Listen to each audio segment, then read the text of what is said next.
Boa noite, meus irmãos. A graça e a paz do nosso Senhor Jesus, amém? A gente vem estudando durante esse mês de março, né? E vai terminar com o teatro cujo tema é Escândalo da Graça. Nos 2 domingos passados a gente refletiu sobre o tema da ressurreição e as suas implicações na vida cristã. A gente viu no primeiro domingo, cujo tema foi ressurreição, uma resposta ao ceticismo, que o ônus da prova sobre a ressurreição de Cristo não está nas nossas costas. Muitas vezes nós, como cristãos, somos questionados sobre a nossa fé. Você realmente acredita que Jesus ressuscitou? Eu acredito. Mas o ônus da prova não está com a gente, mas para quem nos questiona. Porque eles precisam nos responder uma pergunta também, que é essa: se Cristo não ressuscitou, como se deu o início do cristianismo, uma vez que todos os seus discípulos eram judeus? Não existe outra explicação. O cristianismo, ele é fundamentado na ressurreição de Cristo. Essa era a grande bandeira de todos aqueles que presenciaram o Cristo ressurreto e todos aqueles que proclamaram, até com a consequência da própria vida, essa verdade. E isso fez com que o cristianismo ganhasse força de início. Era verdade e é verdade. Então, o ônus da prova não está com a gente. Isso foi o que a gente refletiu no primeiro domingo, e no segundo domingo o tema foi ressurreição entre dois mitos, né? E a gente foi desafiado, a gente foi incentivado a não cair em meias verdades que por acaso podem entrar no meio cristão, né? E nem viver um cristianismo que só pensa no porvir, só pensa na eternidade e não olha para o próximo, para as necessidades de quem nos rodeia, para a necessidade do irmão, para a necessidade do vizinho, para a necessidade da pessoa que está ao nosso redor, da comunidade. E nem viver também um cristianismo que crê que tudo que está no mundo é mal, né? Que tudo não presta. Um cristianismo que desmerece a obra, a criação de Deus. Mas hoje nós vamos voltar um pouco no tema, nesse tema, né, que abrange a paixão de Cristo. E ela começa em um momento, lá no jardim do Getsemane, e culmina com a ressurreição. Vamos abrir as nossas Bíblias no texto de Mateus capítulo 26. Obrigado, Marcelo. Mateus versículo 26, versículos do 36 ao 44. Mateus 26, do 36 ao 44.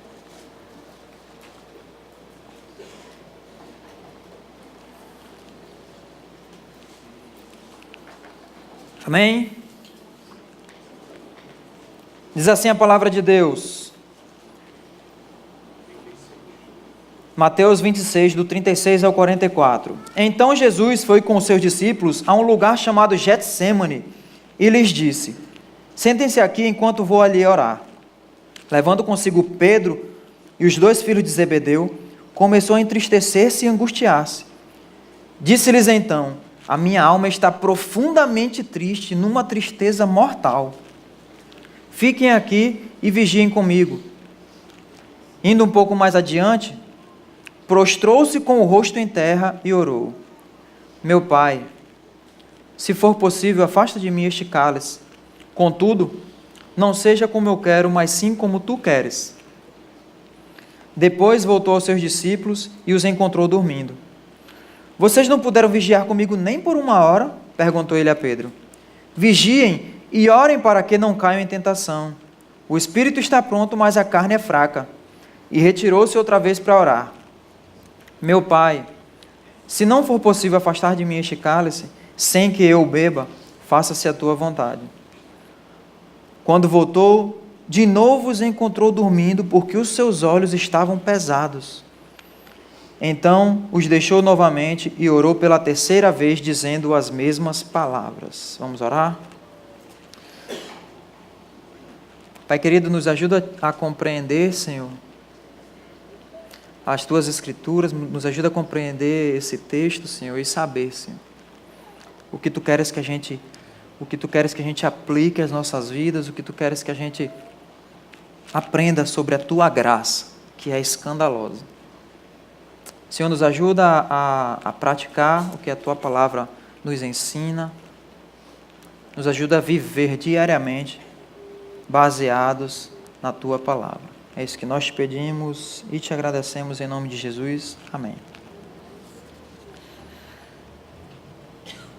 O tempo que Jesus passou no Getsemane costuma ser usado como exemplo da ignorância e até da fraqueza dos seus discípulos a respeito do que Jesus estava prestes a passar. Olha, Jesus falou não só uma vez, mas falou diversas vezes que ele precisava morrer. E parece que os discípulos eles não conseguiam compreender as palavras de Jesus. Fato é que quando Jesus morreu, eles não ficaram ansiosos esperando a ressurreição. Na verdade, eles desanimaram, cada um voltou a fazer o que estava fazendo, Pedro voltou a pescar, outros se reuniram com medo. Mas eles não acreditavam, ou nem sequer perceberam durante todo o ministério de Jesus, o que estava prestes a acontecer, o que Jesus já tinha anunciado direta e indiretamente. Muitas vezes tem passagem na Bíblia que Jesus falou em particular para os discípulos: é necessário que eu padeça, e depois de 3 dias serei ressuscitado. Então, Jesus falou indiretamente, falando sobre o templo. Esse templo será destruído, mas em 3 dias será reerguido. Ele estava falando da própria pessoa. Então, esse período no Getsemane, geralmente ele é citado como um exemplo, sobre a ignorância e a fraqueza dos seus discípulos. Mas a gente precisa olhar para esse texto e perceber que ele revela muito sobre a vida interior, a motivação e a experiência de Jesus. Essa cena clareia muito sobre o entendimento do porquê e como ele morreu. E qual é a nossa resposta mediante a esse fato. E é sobre isso que a gente vai meditar um pouco hoje.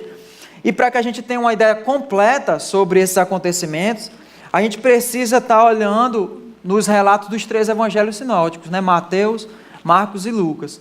Então, assim, para quem está com a Bíblia, eu acho que vai ser até um pouco mais fácil, se você quiser deixar o dedinho marcado nas 3 passagens, o capítulo 14 de Marcos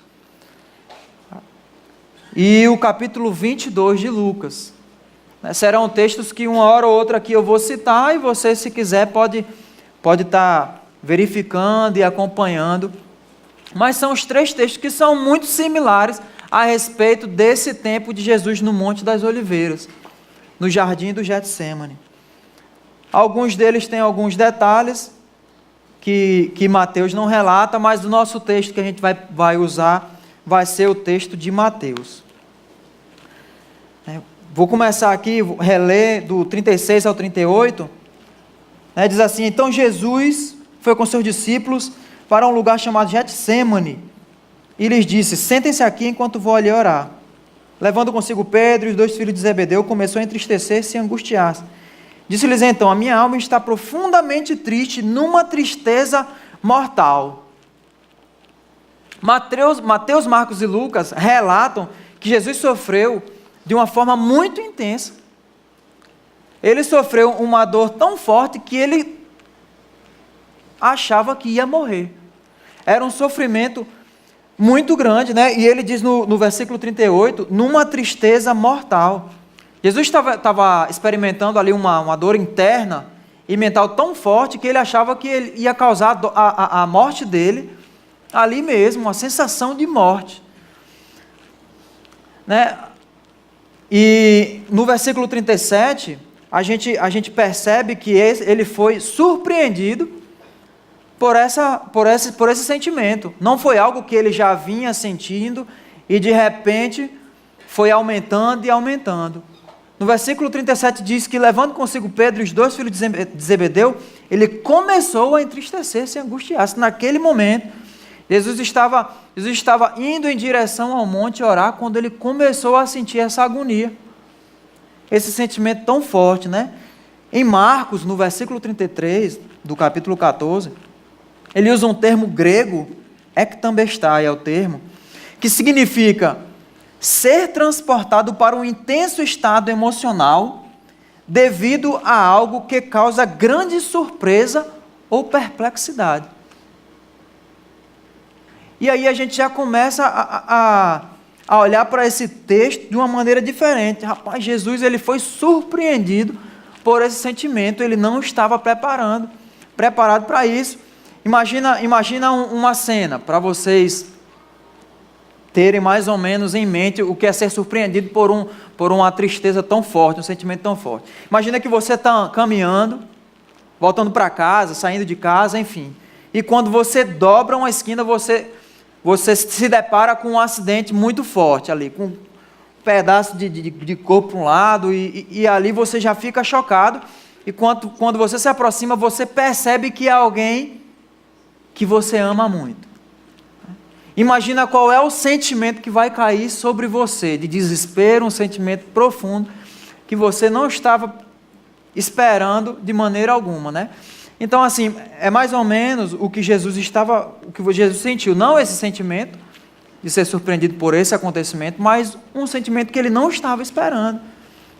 Né? E a primeira pergunta que fica na nossa cabeça é: como é que a segunda pessoa da Trindade, mesmo em forma humana, parece prever todas as coisas, pode ser surpreendido e ficar chocado? E o que a gente olha pelas palavras que estão escritas aqui, pelos termos que estão escritos e as próprias palavras de Jesus, é que ele ficou chocado sim. Jesus cambaleou. Ele ficou atônito e angustiado com isso que ele estava sentindo. A caminho de orar, escuridão e horror descem sobre Jesus. O interessante é que quando a gente olha para a história dos mártires, a gente vê que muitos deles enfrentaram a morte de uma forma mais serena. Os próprios escritores, Mateus, Marcos e Lucas, escreveram para um público que enfrentou o martírio, enfrentou a execução de uma forma totalmente diferente do que Jesus estava sentindo agora, do que Jesus estava passando. Né? Um exemplo de Estevão, né? Atos capítulo 6, versículo 15, diz que Estevão, quando estava de frente para a sua execução, Estevão sabia que seria apedrejado. Olha o que fala a palavra de Deus sobre Estevão. Olhando para ele, Estevão, todos os que estavam sentados no sinédrio viram que o seu rosto parecia de um anjo. Imagina a paz de um homem que sabia que seria executado, para aparecer com o rosto de um anjo. Né? O que me surpreende mais ainda é que no próprio relato, aqui no final do capítulo 7, diz assim, enquanto apedrejavam Estevão, este orava: Senhor, recebe o meu espírito. E então caiu de joelhos e bradou: Senhor, não os considere culpados deste pecado. E tendo dito isto, adormeceu. Olha a diferença de um seguidor de Cristo, né? A forma serena, pediu perdão pelo pecado dos outros na hora da própria morte. Né? Policarpo, bispo de Esmirna, ele é um líder da igreja primitiva. Né? Ele também foi levado à presença de um magistério, ele seria queimado vivo. Né? E o magistrado disse para ele: eu lhe darei mais uma chance. Você pode rejeitar o cristianismo, retratar-se e escapar da execução. Olha as palavras de Policarpo: tu me ameaças com fogo que queima por um momento e depois se apaga, mas não conhecem o fogo do julgamento vindouro. Ora, por que estás demorando? Vai e faz o que pretendes. Que ousadia perante a própria pena de morte, perante a sua própria execução. Citando mais um exemplo aqui, já um pouco mais recente, em 1555, Dois irmãos em Cristo, chamados Nicholas Ridley e Hugh Latimer, morreram queimados em Oxford. Eles foram amarrados juntos na fogueira, e quando o fogo foi aceso, Latimer disse para o seu companheiro, né? Ele disse assim, esteja confortado, Mr. Ridley, e seja corajoso.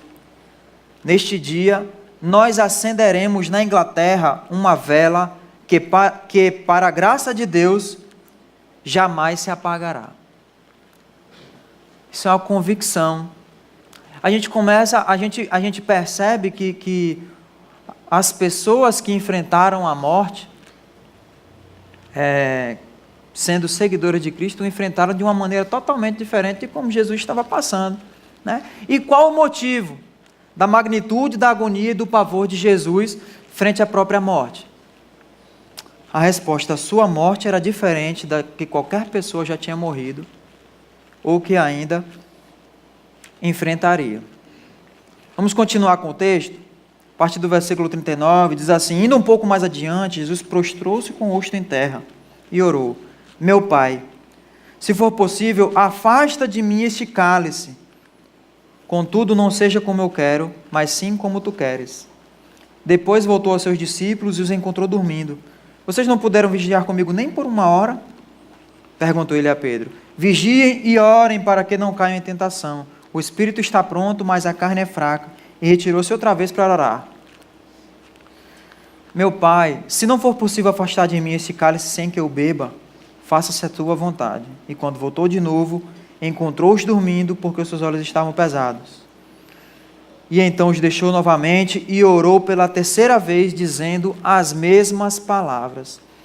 Mateus, Marcos e Lucas mencionam o cálice. Na antiguidade, o cálice era como a cadeira elétrica. Era referenciado como uma sentença judicial. E é por isso que o uso do termo desses apóstolos significa que Jesus sabia da sua execução. O próprio Sócrates foi executado bebendo um cálice de veneno. Na Bíblia, o cálice também se refere à justa ira de Deus contra a injustiça e a prática do mal. Vamos ver o que a palavra de Deus diz em Ezequiel, versículo 23. Do 32 ao 34, pode ser resumido da seguinte maneira: assim diz o soberano Senhor: você beberá do cálice de desgraça e desolação. Depois você o despedaçará e mutilará os próprios seios. Quando Deus queria falar através dos seus profetas sobre o seu juízo se derramando sobre o seu povo, devido aos pecados, devido à rebeldia, devido a toda a desobediência, ele falava do cálice da ira. Em Isaías a gente encontra também um texto que vai dizer, capítulo 51, verso 17: desperte, desperte, levante-se, ó Jerusalém, você que bebeu da mão do Senhor o cálice da ira dele, você o que engoliu até a última gota, a taça que faz os homens cambalearem. E aí a gente repete a pergunta: qual o motivo da magnitude da agonia, do pavor de Jesus frente à própria execução, frente à própria morte? O motivo pelo qual Jesus não morreu tão graciosamente como os seus futuros mártires é porque eles não tiveram que enfrentar o cálice. Jesus não estava diante somente da tortura física e da morte, mas diante da ira de Deus contra o mal e o pecado da humanidade inteira. Qual deve ter sido a sensação da ira justa de Deus? A tortura da ausência de Deus. Jesus começa a enfrentar a tortura da ausência de Deus. Olha, a essência de qualquer pecado, ela pode ser resumida na seguinte sentença: não quero Deus na minha vida. Porque toda vez que nós praticamos algo que vai de encontro à vontade de Deus, nós estamos sendo soberanos na nossa vida. Nós estamos sendo Deus na nossa vida. Nós não estamos sendo submissos. A essência do pecado é isso, não quero Deus na minha vida. E a essência da ira justa de Deus é dar-nos o que pedimos. Não há nada mais justo e mais terrível. A respeito disso, C.S. Lewis escreve: se nesta vida você nunca disser a Deus, seja feita a tua vontade, por fim Deus lhe dirá, para toda a eternidade, está bem, seja feita então a tua vontade. Toda a eternidade sem a presença de Deus. Mas não era isso que Jesus queria. Nenhum homem viveu aqui na terra em maior comunhão com Deus do que o nosso Senhor Jesus. Vamos voltar para a vida de Jesus e agora a gente vai refletir, né? Deus sustentou toda a existência humana de Jesus aqui enquanto ele esteve na terra. Jesus teve acesso à alegria da presença de Deus em orações constantes. Desfrutou do intenso e perfeito amor de Deus e conheceu o êxtase infinito da plena comunhão com o Pai. De acordo com Isaías e Ezequiel, que a gente acabou de ler, a ira de Deus é como um veneno que faz o corpo cambalear e queimar de dor interior. Agora a gente começa a entender o porquê desse sofrimento de Jesus ser tão diferente do sofrimento, da postura de como os seus futuros mártires enfrentaram a morte. Jesus estava enfrentando, por antecipação, concordo com os teólogos que interpretam dessa maneira, no Getsêmani, Jesus estava sofrendo por antecipação o cálice da ira de Deus.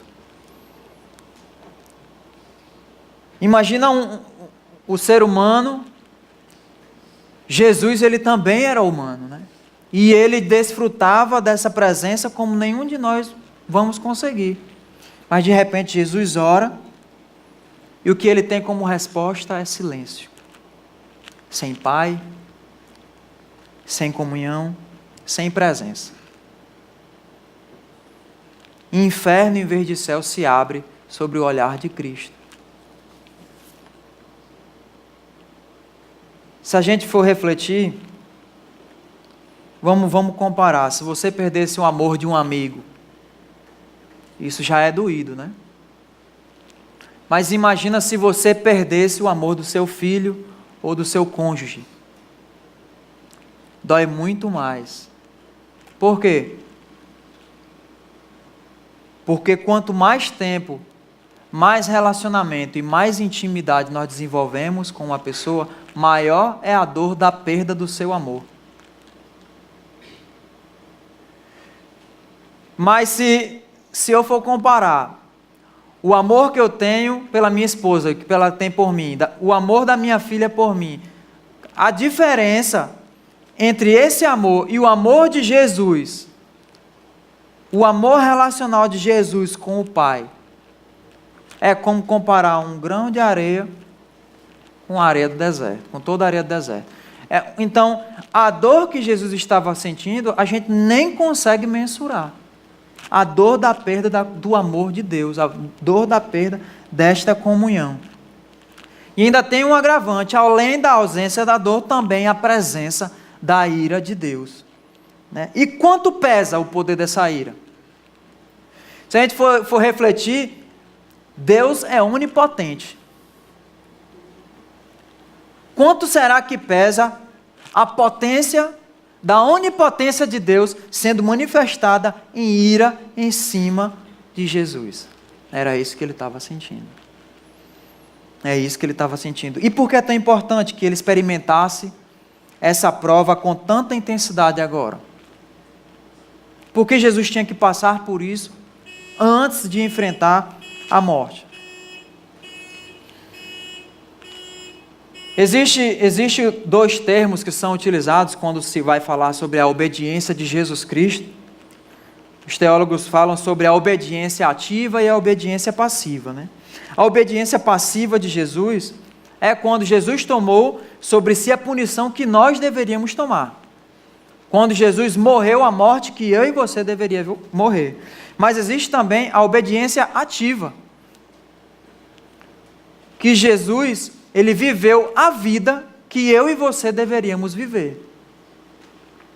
Então, quando Jesus, ele vem aqui na terra, ele obedece passiva e ativamente. Jesus não só morreu a morte que eu e você merecíamos, Jesus não só sofreu as punições que eu e você merecíamos, mas Jesus também viveu a vida que eu e você deveríamos viver. Quando a gente encara a obra de Cristo dessa maneira, a gente começa a olhar para a graça de Deus e a gente começa a olhar para a vida cristã e a refletir de uma maneira totalmente diferente. Se a gente entende que Jesus só morreu pelos nossos pecados e a gente foi perdoado, a gente pode correr o risco de viver uma vida de temor perante Jesus Cristo, temor de não ser amado. Porque nós nunca vamos conseguir viver à altura de merecer a graça de Deus, é ou não é? Nós nunca vamos conseguir ser tão obedientes para merecer a salvação. Então, quando a gente começa a refletir sobre essa graça, sobre essa vida, sobre a manifestação da vida de Cristo, Ele não só morreu por você lhe dando a salvação, mas Ele também viveu a vida que você deveria viver, e eu. Ou seja, Deus nos ama pela vida que Cristo viveu. A gente não precisa viver com o temor de Deus olhar para a gente e a gente não se sentir amado, porque nós não somos dignos do amor de Deus. Porque nós não merecemos, porque a gente caiu em tentação, porque a gente voltou a praticar um pecado que a gente vem lutando durante toda a nossa vida. Porque Deus nos ama pela obra de Cristo, por você e por mim. A vida substitutiva de Deus não é só, de Jesus, não é só a morte, mas a vida dele. E quando a gente compreende isso, a gente fica muito mais agradecido pela obra de Cristo. Quando alguém vem me perguntar sobre esse assunto, eu costumo falar que eu enxergo a graça de Deus, né? O que me motiva, se você não vai perder a salvação, se o que você faz ou deixa de fazer não faz com que Deus ame mais, o que te motiva a obedecer a Deus? O que te motiva a buscar fazer o que agrada a Deus? Eu geralmente respondo da seguinte maneira: imagina que você tem uma dívida, pensa aí na sua maior dívida aí que tem aí, que você não tem condições de quitar ela agora, está parcelada aí em 30 vezes, 300 meses, sei lá, uma casa, não sei. E imagina que você está em casa, de repente seu vizinho bate na sua porta e faz assim, ó, segura aí, está quitado a tua casa. Você olha para ele e não entende, fala, como? Né? Você primeiro não consegue compreender, né? Rapaz, está aqui, está pago a dívida do teu apartamento, está pago a festa do noivado, do casamento. Né? Eita, para quem está noivo é bom demais, né? Está quitado essa dívida que você não tem como pagar. Qual é a sensação de gratidão que você vai ter por essa pessoa? Que dívida você vai ter de gratidão por essa pessoa? Diga para mim qual é a proporção que você vai falar bem assim, rapaz, eu não tenho como retribuir um favor desse. Segundo, qualquer coisa que essa pessoa pedir para você, você vai se levantar e fazer na hora, é ou não é? Ele pode chegar e bater 2h do domingo na sua porta, naquele período que você está na depressão pós-prato, né? Que você quer estar ali só, né? O sangue todo aqui. Ele pode bater e falar bem assim, meu irmão, estou precisando que você vá ali comigo. Você se levanta na hora, bota uma roupa e vai. Ou ele pode ligar para você de madrugada e dizer, meu irmão, estou no prego, estou ligando para o seguro, não está dando certo, vem aqui me ajudar, você vai. É ou não é? Tamanha a dívida de gratidão, você vai fazer tudo que essa pessoa pedir, mais um pouco, porque você não tem como retribuir. Então, a maneira como a gente enxerga a graça de Deus, quando a gente enxerga que tudo que já poderia ter feito, já foi feito, transforma a nossa maneira de buscar obedecer a Deus. A gente busca obedecer a Deus por gratidão, por amor ao que ele fez e não por temor do castigo ou da perda da salvação. Percebe como a graça de Deus, ela nos constrange? Percebe como quão inexplicável é a graça de Deus? Jesus fez tudo. Fez tudo.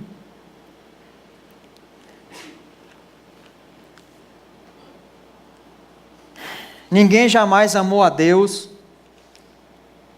com toda a alma, espírito e entendimento.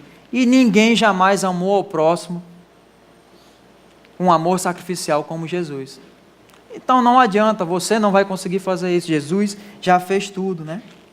E o que isso tem a ver com as lutas de Jesus no jardim do Getsemane?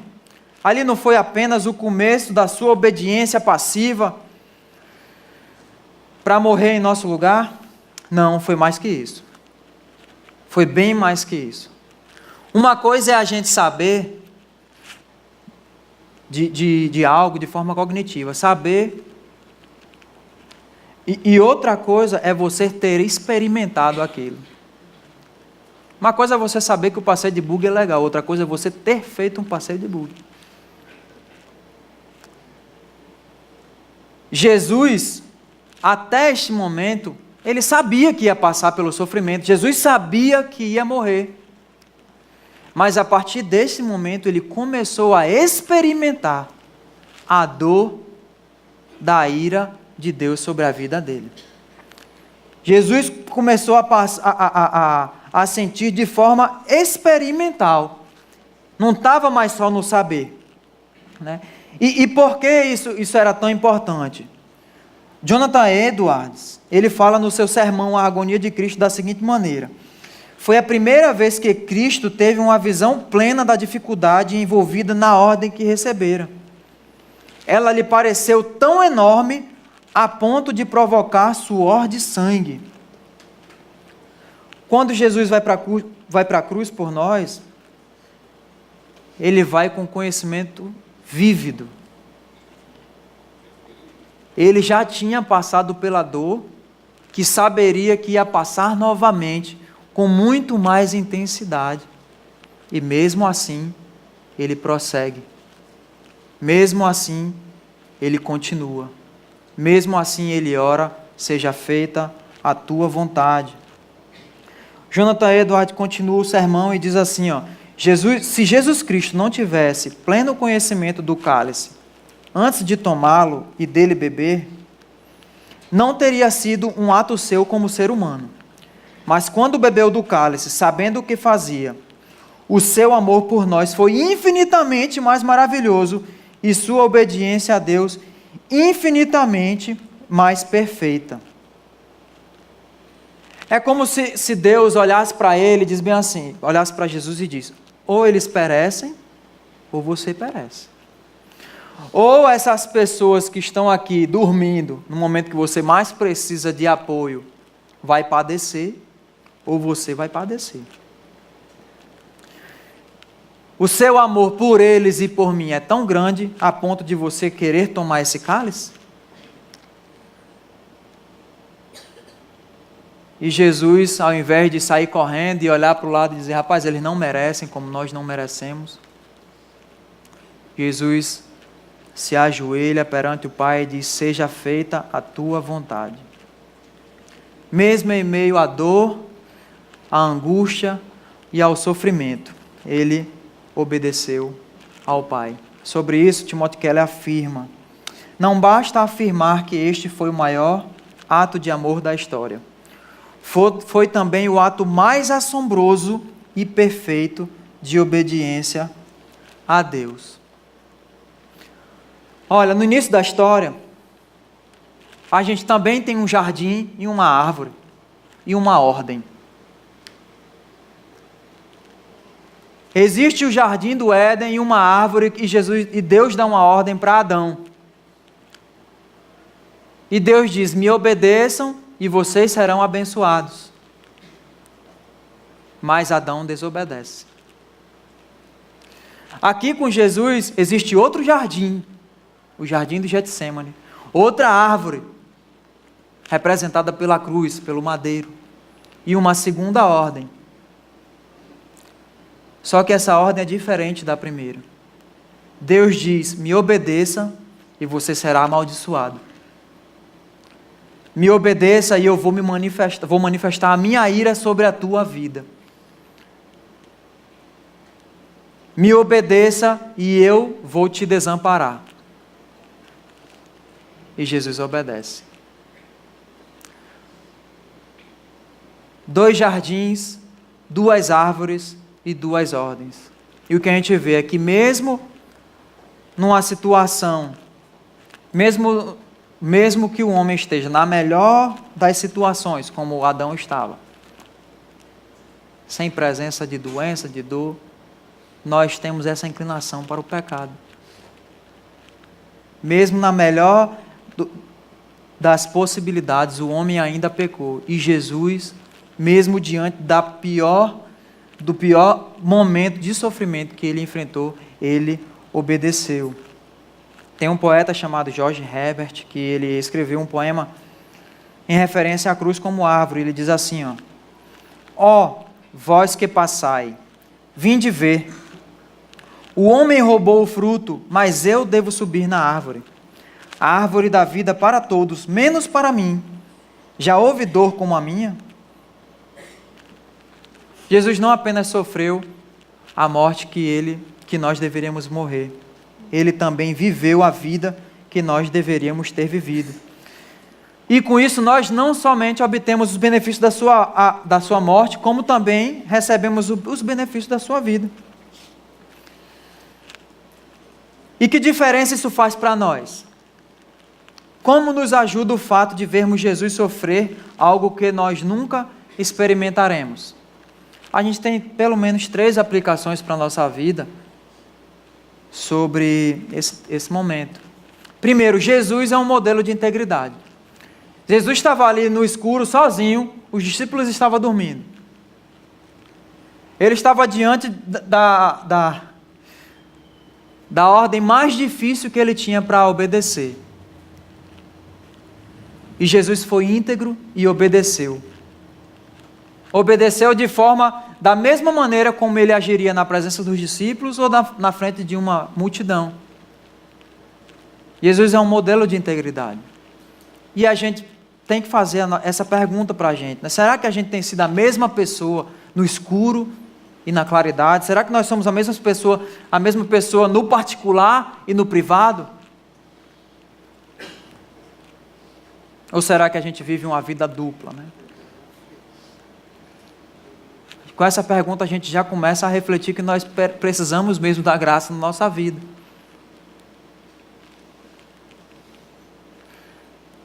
Jesus é um modelo de oração. A gente vê que Jesus, ele é brutalmente sincero ao falar com Deus e pedir que, se for possível, afaste dele aquele momento.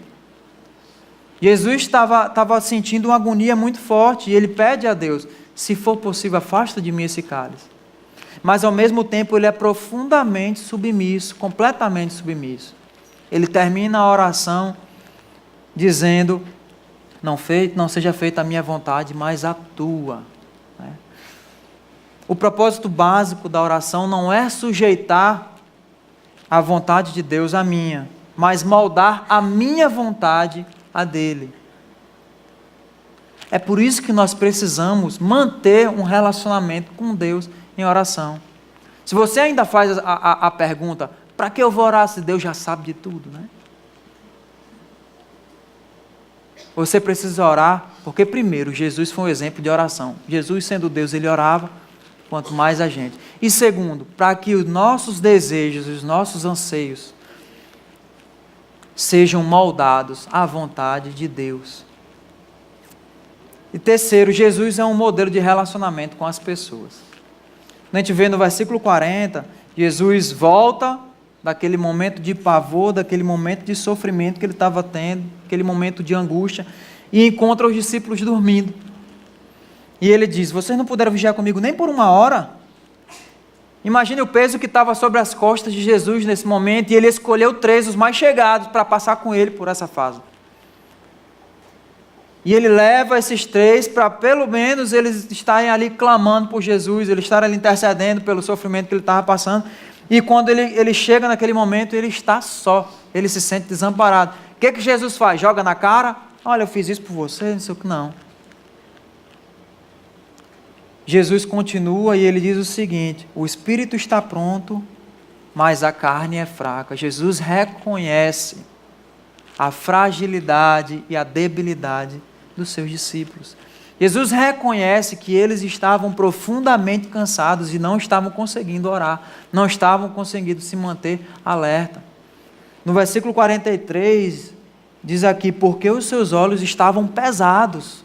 Muito provavelmente, aqui é o final de um dia extremamente cansativo do ministério de Cristo. E Jesus, ele olha para os seus discípulos com amor e com paciência. Reconhece que eles são frágeis. E aí a gente precisa refletir. Será que nós estamos olhando para aquelas pessoas com quem a gente convive e reconhecendo a fragilidade, reconhecendo as dificuldades que essa pessoa tem? Se no trabalho existe uma pessoa que tem dificuldade de fazer o que você faz com tanta destreza, será que você está sendo paciente com essa pessoa? Meu amigo, que bicho jumento. Nós precisamos ter a paciência que Jesus teve com os que nos rodeiam, com a sua esposa, com o seu marido. Se ele não faz do jeito que você faz, deixe que ele faça do jeito que ele sabe fazer. Com os nossos filhos, precisamos ter esse tipo de relacionamento, de paciência, de amor, de reconhecimento da fragilidade da pessoa que está ao nosso lado. 3 aplicações. Jesus é um modelo de integridade, um modelo de oração e um modelo de relacionamento com as pessoas. E qual é a conclusão que a gente chega nesse momento? Jesus, ele foi um grande modelo de vida, oração e relacionamento. Mas ele não pode ser só um modelo. Jesus, ele não veio só para ser um modelo. Sabe por quê? Porque Jesus é um modelo inatingível. Jamais nós conseguiremos atingir o patamar de Jesus. Ele é modelo, sim. Ele é modelo, sim. Mas ele é mais que isso. Jesus é Salvador. E somente se Jesus for Salvador, nas nossas vidas, nós seremos lentamente, mas seguramente transformados aos poucos, pelo poder de Jesus Cristo em nossas vidas, a sua imagem e semelhança. O paradoxo disso tudo é que somente se virmos Jesus como substituto, não como modelo, nós vamos conseguir, de fato, pelo poder dele, obedecer a Deus. Mesmo em meio a tropeços, jamais seremos perfeitos, jamais. Mas é no poder de Jesus Cristo, através do seu Espírito Santo em nossas vidas, que nós vamos diariamente sendo moldados conforme a imagem de Cristo. Quão escandalosa é a graça quando percebemos todo esse sofrimento enfrentado por Jesus, por nós, sofrendo e experimentando por antecipação a dor que sentiria no dia seguinte, quando morresse na cruz. E mesmo assim, depois de provar do cálice da ira de Deus ali no Getsêmani, decidiu beber por completo todo o amargo cálice da separação de Deus, da maldição que era minha e sua. Um amor como esse é imensurável.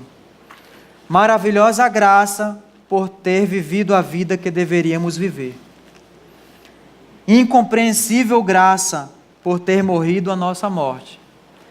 Escandalosa graça por ter sido ressuscitado, para que tenhamos a certeza de que um dia viveremos com Ele para sempre. Amém? Vamos orar.